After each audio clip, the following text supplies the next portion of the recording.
అందరికీ నమస్కారం. మాజీ మంత్రివర్యులు పెద్దలు సీనియర్ నాయకులు అంబటి రాంబాబు గారు ఈ రోజున తనకు జరిగినటువంటి అన్యాయాన్ని ప్రశ్నిస్తూ న్యాయం కావాలని చెప్పి నిరాహార నిరసన దీక్షని ఈరోజు చేస్తా ఉన్నారు. వారికి సంఘీభావం తెలియజేయడానికి, వారి వెంట మేము ఉన్నామని చెప్పడానికి ఈ కార్యక్రమానికి రావడం జరిగింది. అంబటి రాంబాబు గారు ఈ పేరంటే తెలియని వాళ్ళు ఎవరు ఉండరు. మరీ ముఖ్యంగా ఈ గుంటూరు జిల్లాలో ఎప్పటి నుంచో voice of the YSR Congress పార్టీగా ఎప్పుడు తన బాణిని వినిపిస్తూనే, అధికారం మీద పోరాడుతూనే, ఇష్యూస్ మీద ప్రశ్నిస్తూనే కంటిన్యూస్ గా కూడా వారి యొక్క సర్వీస్ పార్టీకి ఇస్తూనే వచ్చారు. అలాంటి సీనియర్ నాయకులు సమాజంలో ఎప్పటి నుంచో కూడా రాజకీయాల్లో ఉన్నటువంటి వ్యక్తి రాంబాబు గారు. మరి అలాంటి వారు ఈ రోజున ఈ నిరాహార దీక్ష చేస్తూ ఈ ప్రభుత్వాన్ని 2 డిమాండ్స్ న్యాయబద్ధంగా, చట్టబద్ధంగా మరి అడగదలుచుకున్నారు. ఒకటి, కొంతకాలం క్రితం తన మీద సుమారు ఇదే గుంటూరులో 7-8 గంటల పాటు దాడి జరిగితే, ఆ దాడి జరిగిన వాళ్ళ మీద ఎవరైతే దాడి చేశారో వాళ్ళ మీద జరిగినటువంటి ఈ అన్యాయాన్ని ప్రశ్నిస్తున్నారు. ఎవరైతే విక్టిమ్ ఉన్నారో, ఎవరైతే దాడికి గురయ్యారో వాళ్ళని మాత్రం 18 రోజులు జైలుకు పంపిస్తారు, ఎక్కడ లేని సెక్షన్లు పెడతారు, హింసిస్తారు. మరదే వందల మంది వచ్చి వారి ఇంటి మీద దాడి చేసి ఆఖరికి రాంబాబు గారిని ఇక్కడ ఉన్నటువంటి టీడీపీ వాళ్ళు చంపే ప్రయత్నం చేసేంత పని చేశారు. ఇది గుంటూరు ప్రజలందరికీ కూడా తెలుసు.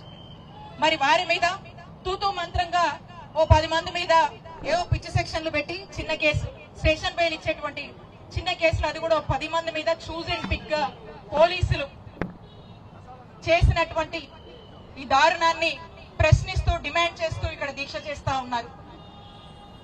అలాగే నల్లపాడు స్టేషన్ లో రాంబాబు గారిని అక్కడికి తీసుకువెళ్తే పట్టాపురం సిఐ గంగా గారికి ఏం పని? అక్కడికి వెళ్లి ఫిజికల్ గా తన్ని హరాస్ చేసేందుకు ప్రయత్నం చేసిన దాని మీద కూడా మరి పోలీసులే ఈ విధంగా పార్టీ ముసుగులో నాయకులను ఇబ్బంది పెడితే మరి వారి మీద ఏ యాక్షన్ తీసుకుంటారని చెప్పి మరి రాంబాబు గారు ప్రధానంగా ఈ డిమాండ్స్ చేస్తూ ఈ నిరాహార దీక్ష చేస్తా ఉన్నారు. మనమంతా చూసాము, ఈ గుంటూరులో ఎంతో మంది హేమాహేమీలు ఇక్కడ రాజకీయాలు చేశారు, అనేక పదవులు చేశారు. ఈ గుంటూరులో రాజకీయానికే ఎంతో ప్రత్యేకత, ప్రాముఖ్యత ఉంది. మరి అలాంటి చోట రాంబాబు గారు లాంటి సీనియర్ నాయకులు ఎప్పటి నుంచో కూడా ఉండి మరి వారి పోరాటం వారు చేస్తా ఉంటే ఈ రకంగా 7-8 గంటలు ఒకరింటి మీద పడి ఆఫీస్ మీద దాడి చేసి, కార్కి నిప్పంటించి ఇంటి మీద దాడి చేసి తన్ని మానసికంగా ఇబ్బంది పెట్టి జైలు పాలు చేశారు. ఏం తప్పు చేశారు రాంబాబు గారని నేను ప్రశ్నిస్తా ఉన్నాను ఈ ప్రభుత్వాన్ని. రాంబాబు గారు అక్కడ వెంకటేశ్వర స్వామి గుడికి వెళ్ళొస్తుంటే అటువైపు నుంచి వస్తా ఉంటే వాళ్ళే కవిచ్చి అనేక మాటలు మాట్లాడి ఇబ్బందికరమైనటువంటి పరిస్థితులు క్రియేట్ చేస్తే తను ఏదో ఆ ఆవేశంలో, కోపంలో ఒక మాట జారారు. దానికి వారు మళ్ళా ఎక్స్ప్లెనేషన్ ఇచ్చారు. ఒకవేళ తప్పైంటే సరే సారీ అని చెప్పి కూడా వారు అడ్మిట్ అయ్యారు. కావాలంటే నన్ను అరెస్ట్ చేసుకోండి అని కూడా వారు క్లియర్ గా చెప్పడం జరిగింది. అయినా సరే వదిలిపెట్టకుండా ఎస్ తప్పు చేశారు అనుకున్నాం, అరెస్ట్ చేసుకోమని క్లియర్ గా రాంబాబు గారు చెప్పారు కదా. ఆ రోజు అరెస్ట్ చేయండి అని చెప్పారు. ఎవరినైనా ఇన్ని సంవత్సరాలుగా మనం రాజకీయాలు చూసాము, ఎంతో మంది పొలిటీషియన్స్ ఉన్నారు, ఎన్నో పార్టీలు వచ్చినాయి పోయినాయి. ఈ రకంగా 7-8 గంటలు ఆ సీనియర్ నాయకుడిని మీ యొక్క రాక్షసానందం కోసం చంపినంత పని చేసి హింసించడం అవసరమా అని నేను అడుగుతా ఉన్నాను. ఇది తప్పు కాదా? రాంబాబు గారు జనరల్ గానే ఏది అడిగినా, ఏ పరిస్థితి ఎలా వచ్చినా కూడా ఐ డోంట్ కేర్ అని అంటూ ఉంటారు.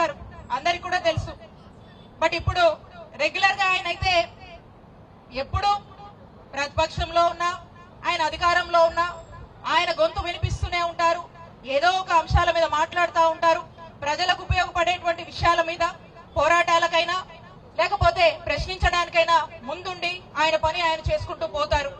అలా ఏదైనా కూడా టేక్ ఇట్ ఈజీగా ఐ డోంట్ కేర్ అనేటువంటి రాంబాబు గారిని ఈ రోజు మీరు కదిలిచ్చారంటే ఇప్పటి వరకు కూడా ఆయన ఏదో మాట్లాడుకుంటూ ఆయన పని చేసుకునేవాడు. ఈ రోజున రాంబాబు గారు రోడ్ ఎక్కి ఇలాంటి నిరాహార దీక్ష చేస్తున్నారంటే దీనికి కారణం ఎవరు? దీనికి కారణం మీరు కాదా? దీనికి మీరు సమాధానం చెప్పాలి. Don't care I don't care అనేటువంటి రాంబాబు గారిని ఐ డోంట్ లీవ్ యూ అనే పరిస్థితికి తీసుకొచ్చింది మీరు కాదా అని నేను ప్రశ్నిస్తా ఉన్నాను. రాంబాబు గారు ఈరోజు ఒక పెద్ద యాజిటేషన్ చేస్తా ఉన్నారు. నాకు తెలిసి రాంబాబు గారు నైజం అయితే ఈ ఒక్క యాజిటేషన్ చేసి ఇక్కడితో ఆగరు. ఇలాంటి యాజిటేషన్స్ మిమ్మల్ని గద్దె దించే వరకు కూడా చేస్తారని చంద్రబాబు నాయుడు గారి ప్రభుత్వానికి హెచ్చరిస్తున్నాను. ఆయనకు అన్యాయం జరిగింది కాబట్టి ఆ అన్యాయం మీద ఆయన పోరాడుతూ ఉన్నారు. మాకు అన్యాయం జరిగింది. అదే రోజున మేము వెంకటేశ్వర స్వామి గుడికి వెళ్తే మా మీద కేసు కట్టారు. జోగి రమేష్ గారి మీద దాడి చేశారు, ఆయన మీద కేసు కట్టారు. అంటే మీరే కవిస్తారు, మీరే గొడవలు చేస్తారు, మీరే దాడులు చేస్తారు, మీరే మా మీద కేసులు పెడతారు. ఇది మీ పార్టీ విధానం. ఈ విధానం ఎన్ని రోజులు కూడా కొనసాగదు. ఈ విధానాన్ని అణిచివేసే వరకు, ఈ విధానాన్ని మీరు ఆపే వరకు, ఈ విధానం వల్ల మీరు ఓడిపోయే వరకు, ఈ ప్రజలు మిమ్మల్ని ఓడించే వరకు కూడా ఈ యాజిటేషన్లు కొనసాగుతాయి. రాంబాబు గారు చేసేటువంటి ప్రతి యాజిటేషన్ కూడా మా మద్దతు ఉంటుంది అని చెప్పి ప్రకటిస్తున్నాం. ఈ పోలీసులు ఏమనుకుంటున్నారో గాని ఈ పోలీసులకు కూడా ఇటీవల కాలంలో బహుశా వీళ్ళకి తెలిసే ఉంటది. పోలీసులు కూడా ఎక్కడో వాళ్ళ మనసులో గిల్టీ ఫీల్ అవుతూ ఉంటారు, కానీ బయటికి చెప్పలేరు కదా పాపం, పరిస్థితులు అలాంటివి. ఈ పోలీస్ శాఖ పనితీరు ఎలా ఉందంటే ఇటీవల కేంద్రం కొన్ని ర్యాంకింగ్స్ ఇచ్చింది దేశం మొత్తం మీద. ఎప్పుడు లేదు వర్స్ట్ ప్లేస్ లో పోలీస్ శాఖ ఆంధ్రప్రదేశ్ రాష్ట్రంలో 36వ స్థానానికి పడిపోయి ఫెయిల్ అయిందని మళ్ళీ ఒకసారి గుర్తు చేస్తా ఉన్నాము. ప్రతి ఒక్కరూ గిల్టీగా ఫీల్ అవ్వాలి. పోలీస్ శాఖకి ఇది అవమానం. ఈ పరిస్థితి ఎందుకు వచ్చిందంటే అదిగోండి మీరు చేసే పని ఏంటంటే రెడ్ బుక్ అనే ఎజెండా పెట్టుకుని రాంబాబు గారిని హింసించడము, అవసరమైతే దగ్గరుండి మీరే మీ టీడీపీ పార్టీ వాళ్ళతో చంపించేటువంటి ప్రయత్నాలు మీరు ఉసిగొలుపుతున్నారు. విడుదల రజనీ గారు ఏదన్నా ప్రోగ్రామ్ చేస్తున్నారంటే ఆవిడని కాన్స్టిట్యున్సీలో తిరగకుండా ఆపడానికి మీరు అనేక కేసులు కడుతున్నారు, దాడులు చేస్తున్నారు. దీనికి మీరు ప్రోత్సహిస్తున్నారు. ఎక్కడ మీరే ఉంటున్నారు. జోగి రమేష్ గారి మీద పెట్రోల్ బాంబులు వేస్తుంటే అక్కడ మీరే ఉంటారు. ఇలాంటి పనులలో మీరు బిజీగా ఉన్నారు. రెడ్ బుక్ మీ ఎజెండా, రెడ్ బుక్ విధానం అమలు చేయకపోతే పాపం మిమ్మల్ని కూడా వీఆర్ లోకి పంపిస్తారనే భయాలు మీకు ఉన్నాయి. కాబట్టి మీరు ఆ పనిలో బిజీగా ఉన్నారు. ఇంకెక్కడ లా అండ్ ఆర్డర్ పట్టించుకుంటారు. పాపం మీకు చెప్పిన వాళ్ళు కూడా రెడ్ బుక్ విధానాన్ని అమలు చేయమన్నారు. అంబేద్కర్ గారు రాజ్యాంగాన్ని పక్కన పెట్టమని చెప్పారు. కాబట్టి మీరు బహుశా మీ పని మీ విధానాలు అవి కాదు, చంద్రబాబు నాయుడు గారు అవి చేస్తే ఒప్పుకోరు. కాబట్టి రెడ్ బుక్ విధానాన్ని అమలు చేద్దాం, గుడ్ లుక్స్ లో ఉందామని పోలీసులు ముందుకు వెళ్తా ఉన్నారు. కాబట్టే మీ పోలీస్ శాఖ ఈ రోజు 36వ స్థానానికి ఫెయిల్ స్థానానికి పడిపోయింది. అదే మా నాయకుడు జగన్మోహన్ రెడ్డి గారి పాలనలో మొదటి ర్యాంకులో పోలీస్ శాఖ ఉంది. లా అండ్ ఆర్డర్ సరైన పద్ధతిలో గాడిలో పెట్టాం. మంచి దిశ యాక్ట్, అలాగే మహిళలకు ఒక ప్రత్యేక పోలీస్ స్టేషన్ తీసుకురావడము, అనేక ఉమెన్ సేఫ్టీ మీద పనిచేయడము, సామాన్యులకు న్యాయం చేయడము, ఏ సామాన్యుడు పోలీస్ స్టేషన్ కు వచ్చినా చక్కగా వాళ్ళకు రక్షణ కల్పించడము, ప్రతి ఒక్కరు కూడా ఒక ఫ్రీడమ్ తో ప్రజలు ఉన్నారు. ఈ రోజు ఉన్నటువంటి పరిస్థితుల్లో ఎమ్మెల్యేలో ఎంపీలో ఎవరో రికమెండ్ చేసేదాకా సామాన్య ప్రజలు పోలీస్ స్టేషన్లకు వచ్చే పరిస్థితి లేదు. న్యాయం జరుగుతుందన్నటువంటి నమ్మకం అంతా లేదు. కాబట్టి దీన్ని బట్టే ఈ రాష్ట్ర పరిస్థితులు, జరుగుతున్న పరిణామాలు ప్రజలందరికీ అర్థమవుతా ఉన్నాయి. మేము ఒకటే డిమాండ్ చేస్తా ఉన్నాము. మీరు అనుకోవచ్చు ఈరోజు రాంబాబు గారు ఇక్కడ ధర్నా చేస్తున్నారంటే రాత్రి నుంచే రాంబాబు గారితో ఎవరెవరు క్లోజ్ గా ఉంటారు, రాంబాబు గారి ధర్నాన్ని ముందుండి ఎవరు లీడ్ చేస్తారని చెప్పి వాళ్ళని ఇబ్బందులు పెడతా ఉన్నారు. ఒకరొకరిని ఏదో పాత కేసు, ఆ కేసు, ఈ కేసు అని పోలీస్ స్టేషన్లకు పిలుస్తా ఉన్నారు. మీరు గుర్తుపెట్టుకోవాలి, మీరు ఇలాంటి ఎన్ని చేసినా కూడా ఈ నిరాహార దీక్షని, ఈ ధర్నాన్ని మీరు ఆపలేరు. ఇదే కాదు, రాంబాబు గారు చేయబోయే దేని మీదైనా కూడా ఆయన చేసే పోరాటం అన్యాయం జరిగింది. దీన్ని కూడా మీరు అడ్డు చెప్పడము, ఆపాలని ప్రయత్నాలు చేయడము ఎంతవరకు న్యాయమో ధర్మమో అని మీ అందరినీ కూడా నేను ప్రశ్నిస్తా ఉన్నాను. ఒకటే, రాంబాబు గారు ఏదైతే డిమాండ్ చేస్తా ఉన్నారో, ఆయన మీద వందల మంది ఆయన ఇంటి మీద దాడి చేశారు, వారి మీద ఖచ్చితంగా కఠిన చర్యలు తీసుకోవాలి, వాళ్ళ మీద కేసు కట్టాలి, వాళ్ళని శిక్షించాలి అని రాంబాబు గారు చేస్తున్నటువంటి డిమాండ్ ని ఖచ్చితంగా మీరు కన్సిడర్ చేయాలి అని చెప్పి ఈ పోలీసులు మేము డిమాండ్ చేస్తా ఉన్నాము.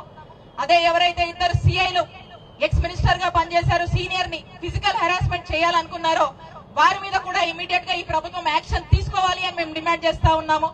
లేదా ఇలానే మీరు చూస్తూ ఉంటే ఖచ్చితంగా చెప్తా ఉన్నా, ఆ టీడీపీ నాయకులు కూడా ధైర్యం చేసి రాంబాబు గారి ఇంటి మీదకి వచ్చారు కదా, మీరు గుర్తుపెట్టుకోండి, ఇదే గుంటూరు చూస్తుంటది, మీరు గుర్తుపెట్టుకోండి.